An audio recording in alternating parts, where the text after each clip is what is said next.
चलिए बच्चों, तो आज हम लोग और आगे जितने भी प्रश्न हैं इस चैप्टर के, आपका चैप्टर नंबर 7, ठीक है ना भाई। तो उससे रिलेटेड और जो कुछ भी प्रश्न है उसको आज आगे बढ़ाते हैं और आज के जितने भी प्रश्न हैं उन सबको सॉल्व करते हैं।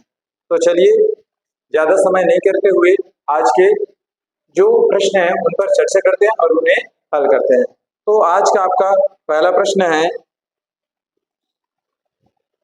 चलिए, तो आज का आपका पहला प्रश्न है, एक विद्यार्थी रात 10:30 बजे सोने गया तथा 6:30 बजे सुबह जागा, तो वह कितनी देर सोया। तो ऐसे प्रश्नों को आपको करना क्या है मालूम है। इस प्रश्न को आप अपने ऊपर खुद लेके चलिए और आप सोचिए कि आप 10:30 बजे सोने गए और सुबह 6:30 बजे उठे, तो कितने समय तक सोए। तो चलिए निकालते हैं कितने घंटे तक आप सोए। 10:30 बजे आप सोए और सुबह के 6:30 बजे आप क्या किए, जग गए, ठीक है ना भाई। तो आप इस बीच में कितने घंटे सोए।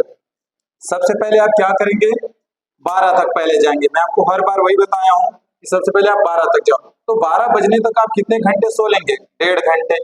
क्या ये चीज समझ में आया क्या। 12 बजने तक आप कितने घंटे सो लेंगे, आप सो लेंगे 1.5 घंटे, ठीक है भाई। अब उसमें 6.5 घंटे को जोड़ दीजिए, क्योंकि इतने बजे तक आप सोए हैं। आपको कुछ नहीं करना है, सिर्फ 12 तक पहले पहुंचना है, फिर इसे ऐड कर दो। तो कितना हो जाएगा आपका, ये बनेगा आपका 60 मिनट और 7 घंटे 7 मिनट, यानी कि ये कितना हो जाएगा, 7 घंटे 60 मिनट, यानी कि क्या ये 8 घंटे बन जाएगा, क्योंकि 60 मिनट का 1 घंटे, तो ये कितना होगा 8 घंटे। तो आप कितने घंटे सोए, 8 घंटे, ये हमारा क्या हो जाएगा, आंसर हो जाएगा। ठीक है बच्चों, आपका ऑप्शन नंबर 2। चलिए अगला प्रश्न देखते हैं आप। एक बच्चा रात्रि 8:30 बजे सो गया तथा अगले दिन प्रातः 6:15 जाग गया। बच्चा कितनी देर तक सोया। चलिए ध्यान से देखिए ये कैसे बनेगा। बनाना वैसी चीज है, इस बार वो क्या कर रहा है, 8:30 बजे सोया और कितने समय तक जग रहा है, 6:15, 6:15 में क्या करता है, जग जाता है। तो कितनी देर तक सोता है। फिर वही प्रोसेस करो, पहले 12 बजे तक ले जाओ, तो 12 बजे तक ये कितना सोएगा। तो ध्यान से देखिए, अगर मैं इसको 9 तक ले जाऊं तो कितना हो जाएगा, आधा घंटा और जरूरत है इसको 9 तक सोने के लिए, ठीक है ना भाई। तो कितना हो जाएगा, 9 बज जाएगा, फिर 10, फिर 11, फिर 11, 12। तो मुझे 12 बजने तक ये कितने घंटे सो लेगा, 3.5 घंटा सो गए क्या, 3.5 घंटा सो जाएगा। अब इसमें 6:15 तक वो क्या करता है, जगता है, इसको ऐड कर लो तो हमको पता चलेगा कि वो बच्चा 9 घंटे 45 मिनट क्या करता है, सोता है। आई होप आपको ये प्रश्न समझ में आ गया होगा, 9 घंटे 45 मिनट। चलिए इसी तरीके से कुछ और प्रश्न देख लेते हैं, फिर आपसे हर प्रश्न बनने लगेगा भाई, ठीक है। चलिए, राकेश रात में 2:30 पर सोता है, यानी कि 2:30 बजे सोता है तथा सुबह 8:45 पर उठता है, तो वह कितनी देर सोया। चलिए, सोता कितने टाइम है, रात का 2:30 बजे, उठता कितने टाइम है, 8:45 में सुबह का उठता है, तो बीच में कितने घंटे सोया। चलिए बनाते हैं, फिर वही काम करो। तो इस बार तो 12 से ज्यादा में सो रहा है, तो 12 में तो नहीं ले जा पाएंगे, तो इस बार सीधा काउंट कर लो, तो 30। तो 3 तक कितना हो जाएगा, अगर मैं इसको 3 बजाऊं तो 3 बजाने तक आधा घंटा समय, तो अभी आधा घंटा को रोक दो, ठीक है। ध्यान से देखना, 3 बज गया मान लो। अब 3 से यहाँ तक जाने में कितना समय लगेगा, 3 से जाने तक 8 तक जाने में कितना समय लगेगा जी, कितना समय लगेगा, 5 घंटा लगेगा, 5 घंटे लगेगा, मैं 8 में पहुंच जाऊंगा, तो ये हो गया 5 घंटे। कहाँ तक जाने के लिए, 3 बजे से लेकर 8 बजने तक 5 घंटे सोया। और ये 30 मिनट अभी है, 3 बजने में अभी 30 मिनट है इसको, और ये 45 मिनट, कितना हो जाएगा, 30 और 45 आपका 75 हो जाएगा, 75 मिनट। फिर इसको कन्वर्ट करो तो कितना हो जाएगा, अगर मैं इसको तोड़ू तो 60 मिनट प्लस 15 मिनट, इतना तोड़ सकता हूँ भाई, और 5 घंटे पहले से है। तो अगर मैं इसको घंटे में कन्वर्ट करूं तो 1 घंटा और 1 और 5 कितना हो जाएगा, 6 घंटे 15 मिनट। तो वो जो है, ठीक है ना भाई, कितने घंटे सोया, 6 घंटे 15 मिनट क्या करता है, सोता है, ठीक है।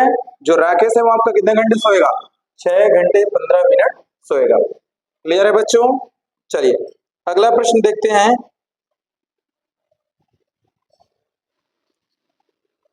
अगला प्रश्न है आप लोगों का, एक वायुयान मुंबई से 19:50 प्रस्थान करता है, वह चेन्नई 23:23 पहुंचता है, उसे चेन्नई पहुंचने में कुल कितना समय लगता है। अब सबसे पहले आपको यह याद रखना है, ये 19 का मतलब वास्तव में है क्या चीज, तो ये 19 का मतलब है 7। कितना, 24 घंटे वाली घड़ी में कितना बजेगा, 19। 19 मतलब 7, 7:50, ठीक है।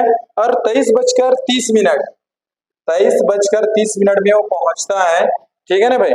तो 23 मतलब क्या होगा, इस 23 का मतलब हो जाएगा 11, यानी कि 11:30 में वो क्या करता है, पहुंचता है। तो उसे पहुंचने में कितना समय लगा ये हमें बताना है भाई, ठीक है। तो चलिए ध्यान से देखिए। तो सबसे पहले चलिए पहुंचते हैं 7:50, 8 बजने में अभी कितना मिनट बाकी है, 10 मिनट, मतलब वो 10 मिनट 8 बजने तक समय ले लेता है। फिर आगे का कर लो, तो 8 के बाद कितने किसमें जाएगा, 11, 3 घंटे लगेगा, 3 घंटे और 10 मिनट और है, ठीक है ना भाई। तो कितना हो जाएगा इसका आंसर, 3 घंटे और 40, 30 और 10 40, तो इसका आंसर हो जाएगा 3 घंटे 40 मिनट। अगर किसी को समस्या हो तो बिल्कुल बता दीजिएगा ये आंसर कैसे आया। फिर से सुन लीजिए, 8 बजने तक अभी वो 10 मिनट चलेगा, 8 बज गया, ठीक, 10 मिनट चल लिया। अब उसके बाद आगे का जोड़ो, 8 से 11 में पहुंचने में 3 घंटे लगेगा, 3 घंटा हुआ, और ये 30 मिनट और लगेगा, 30 मिनट इधर का, 10 मिनट इधर का, 40 मिनट हुआ, और ये 3 घंटे, तो 3 घंटे 40 मिनट। इस तरीके से हमें ये प्रश्न बनाना है, ठीक है। चलिए अगला प्रश्न, चलिए अगला प्रश्न है, एक बैंक ने एक दैनिक वेतन भोगी 89 दिन के लिए नियुक्त किया, उसने 10 अप्रैल को बैंक में कार्यभार संभाला, कौन से दिन उसका कार्यकाल पूरा होगा, ये बोला है। तो ध्यान से समझिए, कोई व्यक्ति है जिसे बैंक में काम करने के लिए टोटल कितने दिन के लिए चुना गया, 89, 89 दिन के लिए चुना गया भाई, ठीक है। अब वो ज्वाइनिंग कब से करता है, 10 अप्रैल से, तो कितने तारीख को उसका ये 89 दिन कंप्लीट हो जाएगा, तो कौन से महीने में, आपको ऑप्शन में दिया हुआ है, तो चलिए देखते हैं। तो 10 अप्रैल से, तो 10 अप्रैल में पहले ये पता करो कि वो 10 अप्रैल से जब ज्वाइनिंग करता है तो यहीं से स्टार्ट हो जाएगा काउंट होना। तो अप्रैल कितने का दिन होता है, अप्रैल होता है आपका 30 दिन का, तो अप्रैल तक ये टोटल कितने दिन कर लेगा, 21 दिन। अप्रैल में कितने दिन करेगा, 21 दिन। अच्छा मई में आ जाओ, अप्रैल के बाद मई, मई कितने का होता है, 31 दिन का। उसके बाद जून में आ जाओ, जून कितने दिन का होता है, जून होता है 30 दिन का। हमको 89 दिन के करीब ले जाना है, तो पहले इतना जोड़ के देखते हैं, तो ये कितना हो जाएगा, 30 30 60 60 20 80 80 और 2 82, तो यहाँ तक हमको पता चला 82 दिन। अब वो कहाँ चलेंगे, जून तो खत्म हो गया, अब हम जाएंगे जुलाई में। तो जुलाई में मुझे और कितने दिन की आवश्यकता है कि 89 दिन हो जाए, 7, तो ये 7 जुलाई को क्या करेगा, इसका कार्यकाल कंप्लीट हो जाएगा। आई होप आपको ये समझ में आ गया होगा, 7 जुलाई को उसका कार्यकाल पूरा हो जाएगा, ये हमारा क्या होगा, यही हमारा आंसर होगा, ठीक है बच्चों। चलिए अगला प्रश्न देखते हैं आप, एक विद्यार्थी रात्रि में 9:30 सोने के लिए गया तथा प्रातः 4:15 जागा, तो विद्यार्थी कितनी देर सोया। चलिए ये भी सरल है लेकिन बनाना तो पड़ेगा। 9:30 क्या करता है, वो सोने के लिए गया, 4:15 में जग गया, ठीक, तो बीच में कितने घंटे सोया ये पूछा है भाई, ठीक है। चलिए काउंट कर लीजिए, 9:30 से पहले 12 तक जाएंगे तो कितना घंटा सोएगा वो, 12 बजे तक वो सोएगा 2.5 घंटा, कितना घंटा, 2.5 घंटा। अब इसको ऐड कर लो क्योंकि इतने में तो उड़ जाता है, 4:15 को ऐड कर लो, कितना हो जाएगा, 6 घंटे 45 मिनट, इतना हो जाएगा। तो वो इतने घंटे तक सोता है वो विद्यार्थी, ठीक है। चलिए अगला प्रश्न देखते हैं आप, चलिए अगला प्रश्न है, दिल्ली से चंडीगढ़ जाने में सबसे तीव्र चलती है, आपका स्टैंड दिया है और बस नंबर दिया है, बस नंबर 1, बस नंबर 2, बस नंबर 3, बस नंबर 4। तो स्टैंड है, दिल्ली से प्रस्थान करता है, चंडीगढ़ से आगमन करता है, ठीक है ना भाई। तो ध्यान से देखना, जो आपका इसमें प्रश्न में पूछा है सबसे तीव्र कौन सी बस नंबर चलती है ये पूछ रहा है, ऑप्शन में है बस नंबर 1, बस नंबर 2, बस नंबर 3, बस नंबर 4। तो चलिए ध्यान से देखते हैं, सबसे पहले देखेंगे बस नंबर 1 द्वारा लिया गया समय, तो दिल्ली से प्रस्थान कितने समय में करती है, 4:15 में, और पहुंचता कितने में है? 4:15 और 8:15। तो इस बीच में कितना समय ले लिया वो? इस बीच में लिया वो 4 घंटे। ये कौन है आपका? बस नंबर फर्स्ट। बस नंबर फर्स्ट इतना, ठीक। तो उसके बाद जो बस नंबर सेकेंड है, बस नंबर सेकेंड है, वो कितने समय से निकलती है? 5:20 से 10:20 तक, मतलब कुल मिला के कितने घंटे हो गए? 5 घंटे। ये 5 घंटे समय ले रहा है। बस नंबर 3 देखते हैं, जो आपका बस नंबर 3 है, वो कितने घंटे का समय लेती है? 5:30 से 8:30 के बीच का समय, मतलब वो कितना ले लिया? 3 घंटे समय ले लिया। अब देखते हैं बस नंबर 4, फिर इससे पता चल जाएगा सबका समय देखने से कि बस नंबर 4 3:25 से 9:40 के बीच का समय लेता है, यानी कि 6 घंटे 15 मिनट ले लेगा वो। कितना? 6 घंटे 15 मिनट। तो अब आप लोग देख के बताइए कि कौन से नंबर का बस सबसे कम समय लेता है और तेज चलती है। तो सबसे कम समय कौन ले रहा है आपका? बस नंबर 3, इसको 3 घंटा समय लग रहा है, बाकी सबको ज्यादा लग रहा है वहां पहुंचने के लिए। तो ये क्या होगा? जल्दी पहुंचेगा, तो यही हमारा क्या होगा? आंसर होगा। इस तरीके से आपको क्या करना है? इन प्रश्नों को हल करना है भाई। ठीक है बच्चों, चलिए अगला प्रश्न है, एक रेलगाड़ी सायं 5:40 बजे मुंबई से चलती है और अगले दिन प्रातः 10:55 बजे नई दिल्ली पहुंचती है। रेलगाड़ी द्वारा इस यात्रा में लिया गया कुल समय बताना है। 5:40 बजे मुंबई से चलती है शाम का, 5:40 को, ठीक है, और अगले दिन प्रातः 10:55 में, सुबह का कितना? 10:55 में, ये आपका सुबह का है और वो पिछले दिन शाम का है, ये वाला। तो कितना समय लेगा वो रेलगाड़ी आपको बताना है। तो काउंट कर लीजिए, 5:40 शाम का है, तो पहले सुबह के 5:40 में पहुंचो, तो 5:40 और यहाँ सुबह का 5:40 जाएंगे, शाम का और ये सुबह का, तो टोटल कितने हो जाएंगे? 12 घंटे। कहाँ तक? ये 5:40 तक कितने घंटे हो गए? 12 घंटे।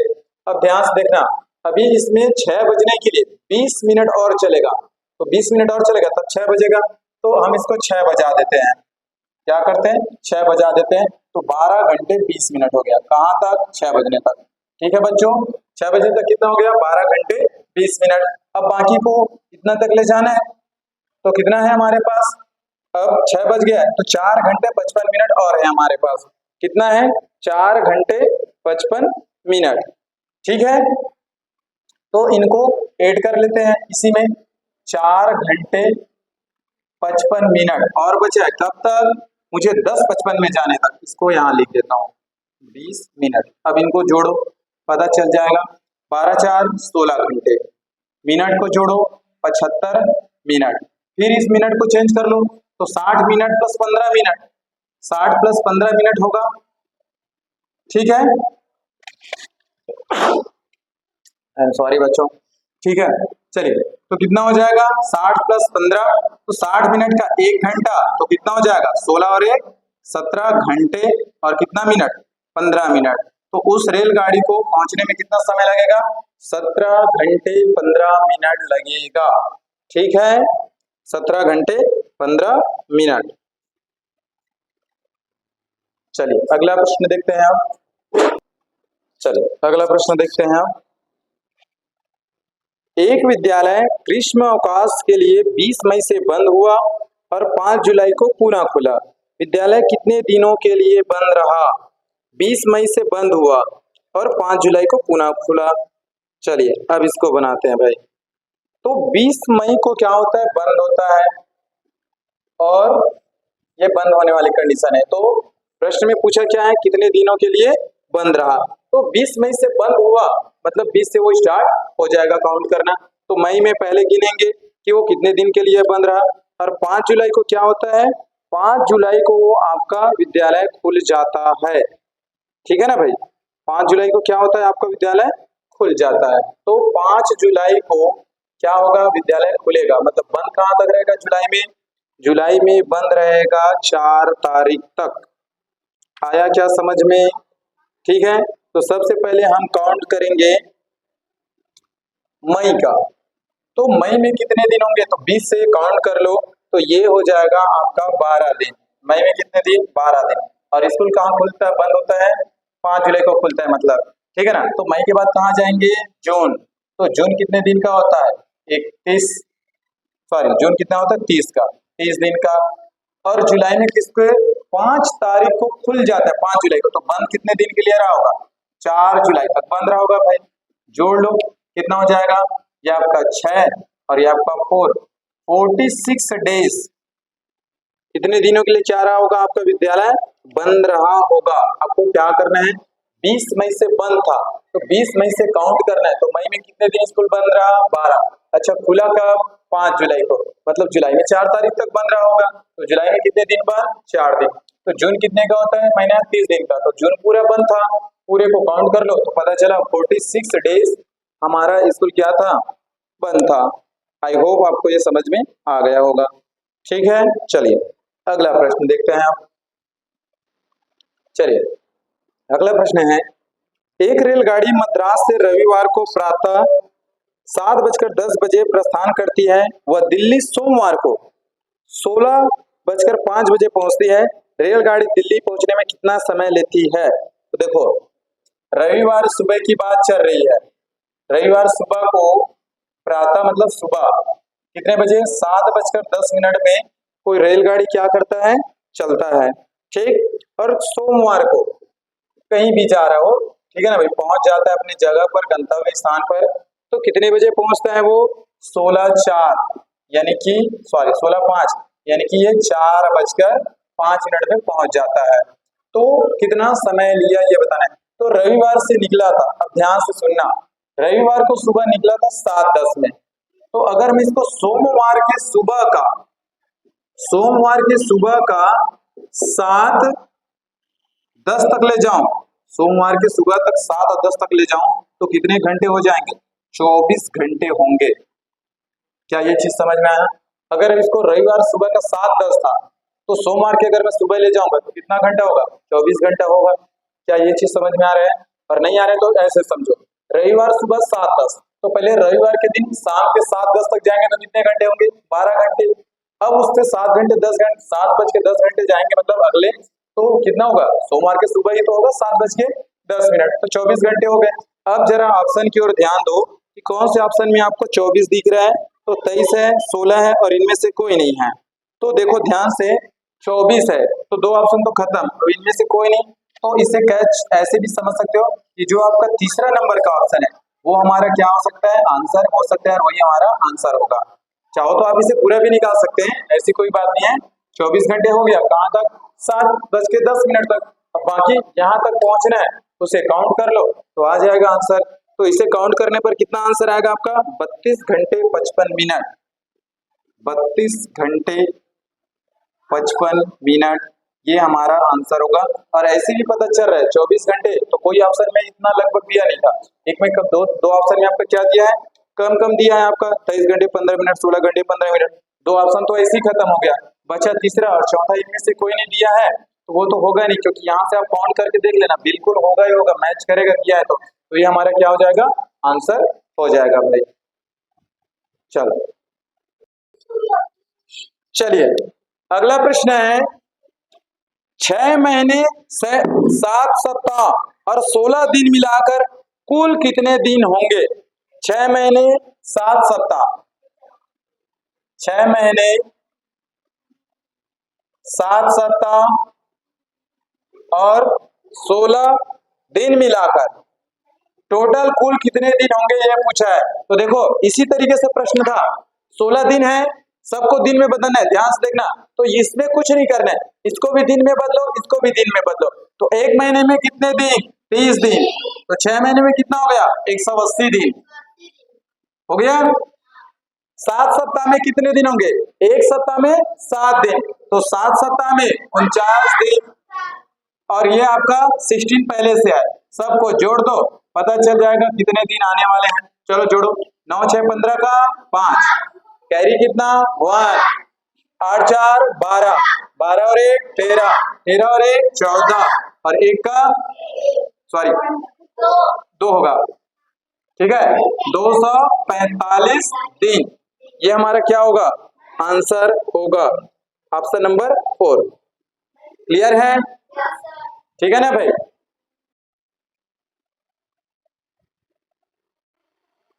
चलिए बच्चों, अगला प्रश्न है 6.5 कुंटल, कुंतल बराबर है, कुंटल लिखा है यहाँ पर, इसका मतलब क्विंटल है भाई, ठीक है ना? 6.5 क्विंटल में क्या होंगे, किसके बराबर है बोल रहे हैं, और ये ऑप्शन में दिया है किलोग्राम में। तो आपको मालूम होना चाहिए कि एक क्विंटल में कितने किलोग्राम होते हैं? 100 किलोग्राम होते हैं। तो प्रश्न में पूछा है 6.5 क्विंटल में, ठीक है ना भाई? 6.5 क्विंटल में कितने किलोग्राम होंगे? मल्टीप्लाई कर लीजिए 100 से, तो ये हो जाएगा 6.5 मल्टीप्लाई बाई 100, कीजिए मल्टीप्लाई। अभी थोड़ी देर के लिए भूल जाओ कि ये आपका पॉइंट है भाई, ठीक है? चलिए तो करें। तो 65 का 1 के साथ गुणा करो, 65 आएगा, 00 का 00। अब ध्यान से देखना, दशमलव लगाना है, दशमलव कितने अंक के बाद लगा है? 1 अंक के बाद। तो आंसर में भी क्या करना है? 1 अंक के बाद दशमलव, तो ये 1 अंक के बाद दशमलव, तो हमारा आंसर कितना हो जाएगा? 650, क्योंकि दशमलव के बाद जीरो का कोई मतलब नहीं होता, तो 650 किलोग्राम हो जाएगा। ये हमारा आंसर होगा ऑप्शन नंबर 3। ठीक है बच्चों? चलिए अगला प्रश्न है, आधा दर्जन केलों का मूल्य 30 रुपए है, तो 2 दर्जन केलों का मूल्य क्या होगा? चलिए ध्यान से देखिए, आधा दर्जन केला, ठीक है ना भाई? आधा दर्जन केले का मूल्य कितना है? 30 रुपए। तो प्रश्न में पूछा है 2 दर्जन केले का मूल्य क्या होगा? 2 दर्जन केले का मूल्य क्या होगा? तो सबसे पहले हम पता करेंगे कि 1 दर्जन केले का मूल्य कितना है। तो 1 दर्जन केला, अगर आधे दर्जन का 30 रुपया, तो 1 दर्जन का कितना होगा? 60 रुपया होगा। तो अब आपको पता चल गया 1 दर्जन का 60 रुपया, तो 2 दर्जन का कितना होगा? 2 इंटू 60। आंसर आएगा आपका 120 रुपीज। आपको क्या करना है? देना होगा। 2 दर्जन केले का मूल्य कितना देना होगा? 120 रुपए। इस तरीके से आप इसका आंसर निकाल सकते हैं, ऑप्शन नंबर 2। लेकिन अगर यही एक चीज पूछ देता कि एक केले का मूल्य बताओ, प्रश्न कई तरीके से पूछ सकता है भाई, ठीक है ना? तो अगर एक केले का मूल्य बताओ बोलेगा, तो कैसे निकालेंगे? तो आपको मालूम होगा एक आधे दर्जन में कितने केले होते हैं? 6 केले। तो 6 केला अगर 30 रुपया, आधा दर्जन 30 रुपया, मतलब 6 केले 30 रुपया, तो एक केले का कितना होगा? तो एक केले का निकालेंगे तो 6 से डिवाइड कर दो, तो पता चल जाएगा एक केला कितना रुपए का होगा? 5 रुपए का। इस तरीके से अगर ऐसा प्रश्न पूछेगा तो हम इसका आंसर ला सकते हैं। चलिए अगला प्रश्न देखते हैं। चलिए अगला प्रश्न है, 3 मीटर कपड़े का मूल्य 24.90 है, तो 7 मीटर कपड़े का मूल्य क्या होगा? यह आपका एक एक नियम से संबंधित प्रश्न है। आपको दिया है कि 3 मीटर कपड़ा, इसका मूल्य कितना है? 24.90 रुपए है, और आपको प्रश्न में पूछा है 7 मीटर कपड़े का मूल्य क्या होगा? तो हम सबसे पहले पता करेंगे 1 मीटर का कितना, तो उसके बाद 7 बोले, 17 बोले, 7000 बोले, हम सबका निकाल सकते हैं। तो चलिए 1 मीटर का पता करते हैं। अगर 3 मीटर का कितना रुपए देना पड़ता है? 24.90 रुपए। तो 1 मीटर का कैसे निकालेंगे? 24.90 को 3 से डिवाइड कर दीजिए, आपको पता चल जाएगा 1 मीटर का कितना होगा। चलिए डिवाइड करते हैं 3 से। तो 3 से डिवाइड करेंगे तो 3 से कितने बार में डिवाइड होगा? 3 8 जा 24, 3 अट्ठे 24, पॉइंट का पॉइंट लगा लो, फिर 3 से 3 तिया 9 और 3 शून्य 0। तो हमको पता चला कि 1 मीटर कितना रुपए पड़ रहा है? 8 रुपए 30 पैसे, लगभग इतना। तो 7 मीटर का कितना? दोनों का मल्टीप्लाई कर लो, 8.30 गुणा कितना हो जाएगा? 7 कर लो, 7 शून्य 0, 7 21 का 1, कैरी कितना? 2, और 7 अट्ठे 56, 56 और 2 58, 2 अंक के बाद दशमलव, 2 अंक के बाद दशमलव। तो आपको क्या करना पड़ेगा? 7 मीटर का आपको 58.10 रुपए देने होंगे, जो कि आपका है ऑप्शन नंबर 1। इस तरीके से आपको इन प्रश्नों को हल करना है। चलिए अब अगला प्रश्न देखते हैं। चलिए अगला प्रश्न है, 3 मिनट 25 सेकंड में कुल सेकंड होंगे, सेकंड में बदलना है 3 मिनट और 25 सेकंड को। तो 25 सेकंड तो पहले से सेकंड में है, तो इसको बदलने की आवश्यकता तो नहीं होगा, बस 3 मिनट को बदल लीजिए सेकंड में, फिर आपको पता चल जाएगा। तो 1 मिनट में होता है 60 सेकेंड, तो 3 मिनट में हो जाएगा 3 × 60 यानी कि 180 सेकेंड हो गया। और उसमें 25 को ऐड कर लो 25 सेकेंड को, कितना हो जाएगा 5, 8 2 10 का 0 कैरी 1 2, तो 205 सेकेंड, 205 सेकेंड हो जाएगा इस प्रश्न का आंसर, आपका ऑप्शन नंबर 3। चलिए इसी से रिलेटेड कुछ और प्रश्न देखते हैं। चलिए अगला प्रश्न है आप लोगों का, 12 लीटर 545 मिलीलीटर किसके बराबर है ये पूछा है। तो चलिए ध्यान से देखते हैं, मिलीमीटर में चेंज करने हैं, ठीक है ना, क्योंकि ऑप्शन पूरा आपका मिलीलीटर में दिया है, ये नहीं बोला कि इसमें चेंज करो, क्योंकि ऑप्शन देखिए आपको समझ में आ जाना चाहिए। तो आपको सबसे पहले देखो मिलीलीटर में है 545, उसमें कोई बदलाव नहीं करना है, तो रहा आपका 12 मीटर। तो आपको मालूम होना चाहिए सबसे पहले कि 1 मीटर में सॉरी लीटर है, 1 लीटर में कितने मिलीलीटर होते हैं, 1 लीटर में होते हैं 1000 मिलीलीटर। तो 12 लीटर में कितने हो जाएंगे, 12 गुणा 1000, तो ये हो जाएगा 12000 मिलीलीटर। क्या इतना समझ में आया, ये हो गया मिलीलीटर में चेंज। और प्रश्न में आपको और दिया है 545 मिलीलीटर, तो दोनों को ऐड कर लीजिए 545 मिलीलीटर, पता चलने वाला कितना आएगा, 5 का 5, 4 का 4, 5 का 5, 2 का 2, 1 का 1, 12545 मिलीलीटर। इस तरीके से ये चेंज हो जाएगा और आपका ऑप्शन नंबर कौन सा है, ऑप्शन नंबर फर्स्ट, ठीक है। चलिए अगला प्रश्न है, 16 किलोग्राम 9 हेक्टोग्राम और 90 ग्राम के बराबर हैं, तो सभी को ग्राम में चेंज करना है, 16 किलोग्राम को ग्राम में, फिर 9 हेक्टोग्राम को ग्राम में, और आपको पहले से ग्राम में दिया है 90 ग्राम, तो उसको चेंज नहीं कर रहा है। तो 16 किलोग्राम को चेंज करो तो 1 किलोग्राम में होता है 1000 ग्राम, तो 16 किलोग्राम में हो जाएंगे 16000 ग्राम। आया क्या समझ में, ठीक। हेक्टोग्राम को चेंज करते हैं, तो हेक्टोग्राम में कितना होता है आपको मालूम होना चाहिए। आप लिखवाए थे सबसे पहले क्या होता है, millimetre, centimetre, decimetre, metre, decametre, hectometre और किलोमीटर। तो ये रहा आपका, सॉरी ग्राम वाला है तो यहाँ ग्राम कर लो, मिलीग्राम, सेंटीग्राम, डेसीग्राम और ये ग्राम, डेकाग्राम, हेक्टोग्राम और किलोग्राम, ग्राम वाला है, ठीक है।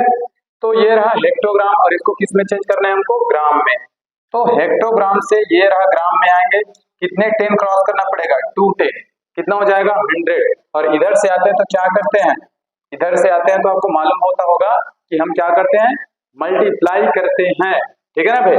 अब इसी को देखो 16 किलोग्राम को ग्राम में चेंज करेंगे, 3 10 क्रॉस करना पड़ेगा आपको, यानी कि 1000 से गुणा कर दिए 16000 आ गया। अब हेक्टोग्राम को चेंज करेंगे तो 2 10, तो 9 × 100 हो जाएगा, कितना आएगा 900 ग्राम, ये चेंज हो गया। और पहले से आपको दिया हुआ है 90 ग्राम, कितना दिया है। चलिए अब सबको ऐड कर लेते हैं, इसे मिटा रहा हूं भाई, ठीक है, ध्यान से देखना, ऐड करो, ये हो जाएगा आपका 0 9 9 6 1, इस तरीके से आपका क्या हो जाएगा, इतना ग्राम में चेंज हो जाएगा आपका, ये हमारा आंसर हो जाएगा 16990 ग्राम। क्लियर है आपका ऑप्शन नंबर 3, ठीक है बच्चों। सुधा ने 2 किलोग्राम 350 ग्राम सेब, 3 किलोग्राम 800 ग्राम आम और 1 किलोग्राम 450 ग्राम केले खरीदे, उसने कुल कितने फल खरीदे। चलिए तो सबसे पहले सेब देख लेते हैं कितना खरीदती है, और कुल बोला है मतलब आपको जोड़ना है। सेब खरीदती है 2 किलोग्राम 350 ग्राम, 2 किलोग्राम 350 ग्राम, ठीक। आम देखते हैं, आम कितना खरीदती है, आम खरीदती है ये 800 ग्राम, 3 किलोग्राम 800 ग्राम, 3 kg 800 ग्राम, कितना। और क्या खरीदती है, केले, कितना 1 किलोग्राम और आपका 450 ग्राम, 1 किलोग्राम 450 ग्राम।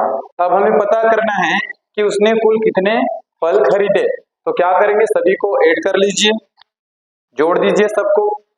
चलो जोड़ते हैं भाई, जोड़ो, 0 का 0, 5 5 10 का 0, कैरी कितना 1, 8 4 12, 12 और 3 15, 15 और 1 16, ठीक है, 16 का 6, या इसको रहने दो 1600 ग्राम रख दो, चलेगा ऐसे भी। किलो को पहले जोड़ लो, 2 3 5 और 1 6, 6 किलोग्राम इतना हुआ, और 1600 ग्राम है, ठीक है ना भाई। तो 1600 ग्राम को फिर हम किसमें चेंज करेंगे, किलोग्राम में, ठीक है, ध्यान से देखना। हाँ, तो किलोग्राम में चेंज करेंगे तो कितना आ जाएगा, तोड़ दो पहले से, तो ये आपका 6 किलोग्राम रहेगा, इसको मैं तोड़ देता हूं ऐसे, 1000 ग्राम प्लस 600 ग्राम, लिख सकते हैं इतना, बिल्कुल। तो फिर 1000 का कितना बनेगा, फिर से 1 किलोग्राम बनेगा, और ये 1 किलोग्राम, और ये कितना बन जाएगा, 7 किलोग्राम बनेगा, 7 किलोग्राम 600 ग्राम बन जाएगा, तो ये कितना हो जाएगा, 7 किलोग्राम 600 ग्राम, इतने फल उसने खरीदे, ये हमारा क्या हो जाएगा, आंसर हो जाएगा। आई होप आपको ये प्रश्न समझ में आ गया होगा, चेंज करने वाला, ठीक है। चलिए अगला प्रश्न देखते हैं आप।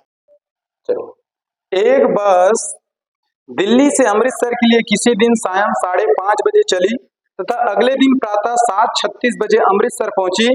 बस द्वारा अमृतसर पहुंचने में लगा समय है, ये हमें क्या करना है, बताना है। तो चलिए देखते हैं कितना समय लगा। शाम को 5:30, मतलब 5:30 भाई, चलिए, और अगले दिन सुबह कितने में, 7:36 में वो पहुंच जाते, ऐसा बोल रहा है। तो पहुंचने में कितना समय लगा, तो ये शाम का है 5:30, तो सबसे पहले हम इसको सुबह के 5:30 में ले जाते हैं। तो अगर मैं इसको सुबह का 5:30 में ले जाऊंगा तो कितना हो जाएगा, क्या 12 घंटे हो जाएगा, क्या होगा, 5:30 तक 12 घंटे। तो पहले मैं इसको 6 घंटे 6 बजा देता हूँ, तो 6 बजने तक ये क्या 12.5 घंटे हो जाएगा, क्या 12 घंटे 30 मिनट, 6 बज गया, क्लियर है, ध्यान से समझना भाई, 6 बज गया।